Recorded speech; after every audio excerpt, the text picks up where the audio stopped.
So have you been vaccinated yet? Or if you're like me, yes, over the age of 35, registered the moment you could, but waiting that second SMS to tell you where you can go and get a vaccination. I'm talking about the vaccination process aged in that cohort, 35 and older. It is now open, but there are plenty of people who seem, so I'm told, who've been able to come into the office, come in wherever, rubbing their arms, because they managed to get a vaccination without an appointment. I'm sure you've come across them too. Aisha Abdool Karim is at the Baker Cisa Center for Health Journalism. Aisha, good afternoon to you. How are people able to do this? What do they know that I don't?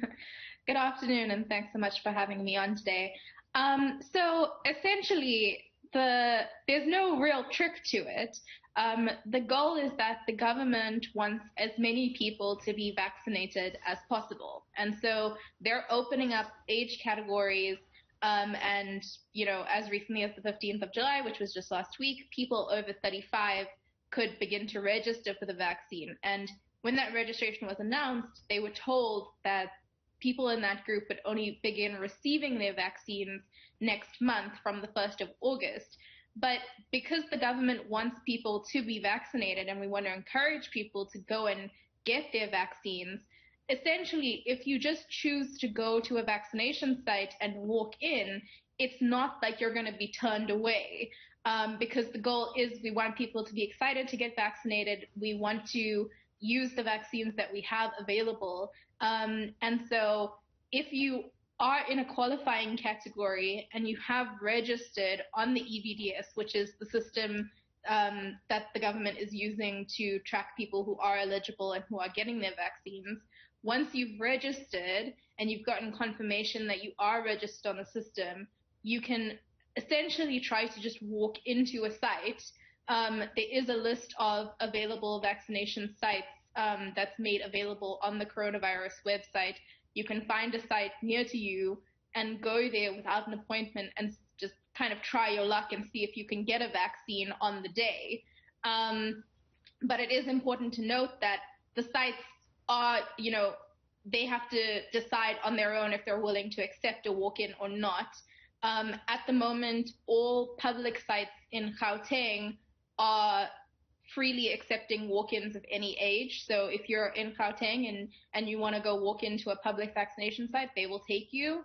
The Western Cape is also adopting a similar policy with the caveat, and this is a caveat that applies to most of the country, that the priority groups are still people above the age of 60. So if you walk into a site and you are under the age of 60, if there are walk-ins who are over the age of 60, particularly people who are older than 80 years old, those are the groups that are being prioritized. So if somebody who's 80 years old walks in at the same time as someone who's 35 and there's only like one spare vaccine left, it's going to go to the person that's 80 rather than the person that's 35.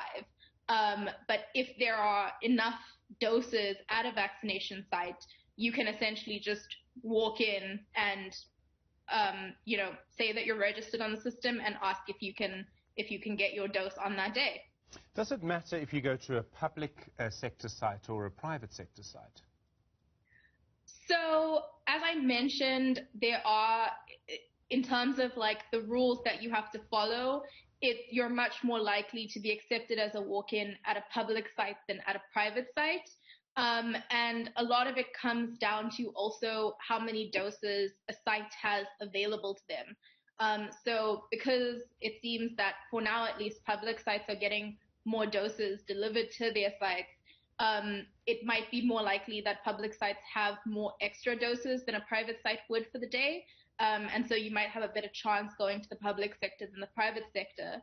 But when it comes down to essentially like payment and if it makes a difference whether you go to a private site, it actually doesn't. You could go to either type of site.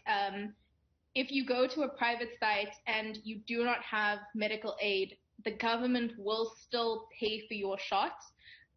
So you will be covered by the government regardless of if you go to a public site or a private site, even if you don't have medical aid. And if you do have medical aid, your insurance will cover the cost of the vaccine, again, regardless of what type of site that you go to. That's how the payment structure works now.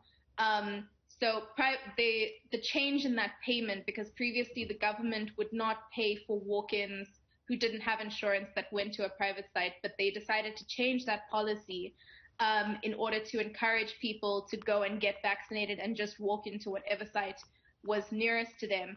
That doesn't obligate private sites to accept walk-ins that don't have insurance, but it is meant to be there as a motivator to encourage all sites to accept anybody walking in regardless of insurance status. And so really the only caveat that is in place for whether you will be able to get your dose on the day if you go in without an appointment is whether that site is choosing to accept walk-ins, and two, whether that site has enough doses on hand to vaccinate walk-ins, because essentially the guidelines are that everyone who has an appointment has to be vaccinated first.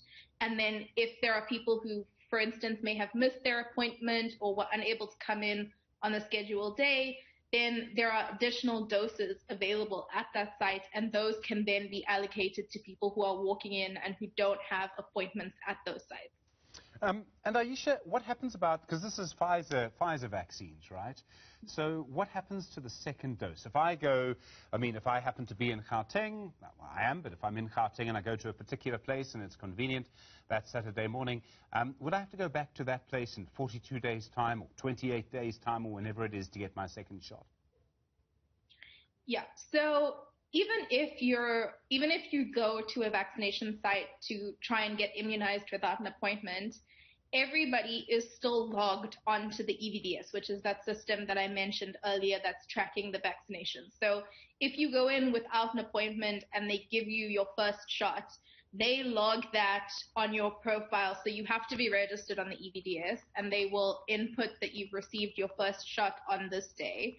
And then you will get a notification when the 6-week period, which is that 42-day gap between doses, has passed, and they will give you the details for where you should go for your second dose. And ideally, the EVDS will allocate you to whatever site is nearest to you and has doses available. In the event that you walked into a site, you won't be allocated to the same site that you got the first dose in. It will try and allocate you to somewhere that has doses available and is near to you. If you want to walk in to get your second dose at a different site that you have not been assigned to, you can do that, because they will need to check your registration and they'll need to check that you are eligible. So you will have had to wait the full 6 weeks in order to walk in for your second dose. But essentially, if you want to go to a site that you're not being allocated to for your second dose, like for instance, some people got their first dose in Joburg or somewhere in Gauteng, and then they moved out of the province and they aren't back in their original location, and so maybe they've gone to, let's say, Cape Town. You get a notification that says your 6 weeks is up, you have to come get your second dose in Joburg. Obviously, you're not there anymore, so you can walk into a site in Cape Town and you can say, I'm eligible for my second dose. Can I just get it at this site? And then they'll be able to accommodate you in that way. So even if it is your second dose, you can still use this walk-in system to your advantage and to try and find whatever site is the most convenient for you to go to. Aisha, there's a sort of backstory to this that I don't know if we've given enough attention to, but you know a lot more about epidemiology than I will, which is that once this cohort of people is vaccinated, the 35 and above, very few people younger than that get severe cases of COVID-19. Perhaps in the Delta variant, there are a few more than we've seen in the other variants. But the point that I'm making is that if this is a success, it could be the beginning of the end of the COVID-19 pandemic in our country. Yeah, so I would be very hesitant to make any claims about that, just because the nature of the virus is somewhat unpredictable. We haven't really been able to predict what it's done to date. So obviously it is incredibly promising that the vaccination age group has widened to people over the age of 35, and there is incredibly positive information coming out, particularly about the over 60 group, which is why there's still a high priority to be vaccinated, because even if you are still getting infected with the coronavirus, or if you develop COVID-19 post-vaccination, it does seem that the vaccines are doing their job, which is preventing severe disease, which is disease that results in people, needing oxygen, needing to go to hospital, or, in some very severe cases, unfortunately, it can lead to people dying as a result of the disease. So in that sense, the vaccinations are doing a great job at reducing those cases in people who have received the shots. But in terms of whether they're actually going to be able to stop infection, that is something that we still don't have an answer for. And in that sense, also, as you mentioned, the Delta variant, which is becoming dominant sort of slowly in South Africa and has overtaken the Beta variant, which was previously what was making up most of the infections in South Africa. We don't yet have enough information on how the Delta variant behaves to know what impact it is having on the vaccine. So with the Beta variant, we knew that it was reducing how well the vaccines were performing. It's still unclear if we're going to see that same effect with the Delta variant. There is some evidence to indicate that the Delta variant is having less of an impact on vaccines, but that is still a question mark. I think ultimately, though, what we do know is that there are new variants that are coming into the country. There are new variants that are evolving. We've seen that over the course of the past 6 months since the variants were first identified last year. And so we need to remain vigilant about how the virus is changing, what this means for the epidemic, and at the same time, we do need to understand that vaccinations are incredibly important at containing the amount of severe disease that we are seeing. And so even with these variants, it is still very important that as many people get vaccinated as possible, and that we do have people coming in to use the doses and take the doses that we have available in the country, and reaching as many people as possible with whatever amount of protection can be provided with the vaccines, which at this point does seem like it's quite a high level of protection, particularly from the Pfizer vaccine, which is what you would be getting if you went to a vaccination site at this point.